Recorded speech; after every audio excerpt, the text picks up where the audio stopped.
ഭൂമിയും അതിന്റെ പൂർണ്ണതയും യഹോവയ്ക്കുള്ളതാകുന്നു എന്ന് തിരിച്ചറിയുന്നവനാണ് വിശ്വാസി. ഒരു തുണ്ട് ഭൂമിക്ക് വേണ്ടി അവൻ കലഹിക്കില്ല.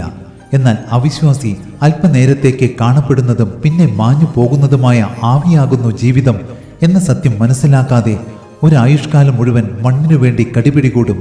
സ്നേഹബന്ധങ്ങൾ തകർത്തെറിയും. വിശ്വാസിക്കറിയാം വിചാരപ്പെട്ടതുകൊണ്ട് തൻ്റെ ആയുസ്സിന്റെ ദൈർഘ്യം ഒരു മുഴം പോലും കൂട്ടാനാവില്ലെന്ന്. അതിനാൽ അവൻ നാളെയെക്കുറിച്ച് ആകുലപ്പെടില്ല.